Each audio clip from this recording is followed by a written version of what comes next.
आमदार संतोष बांगर यांच्याकडून गोपनीयतेचा भंग केल्याचा आरोप करण्यात आलेला आहे। मतदान कुठे करायचं असं एका महिलेला सांगितल्याचा आरोप होतोय, मात्र मतदान कर्मचाऱ्याकडून आक्षेप नोंदवला गेला नाहीये।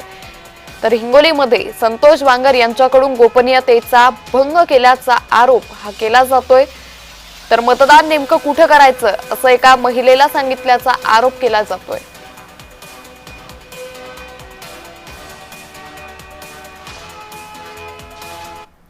तांत्रिक बिघाडामुळे मतदानाला उशीर झाला। भोकरदन मतदान केंद्रांवर मतदारांमध्ये तीव्र संतापाची लाट पसरली। जालन्याच्या भोकरदन येथील मतदान केंद्र 8 वर मशीनच्या तांत्रिक बिघाडामुळे मतदानाला उशिरा सुरुवात झाल्यानं मतदारांमध्ये तीव्र संतापाची लाट पसरली। जालन्याच्या भोकरदन, अंबड आणि परतूर नगर परिषद निवडणुकीसाठी मतदान प्रक्रिया पार पडते। मात्र भोकरदन इथल्या मतदान केंद्र 8 वर मशीनच्या तांत्रिक बिघाडामुळे मतदानाला उशिरा सुरुवात झाली।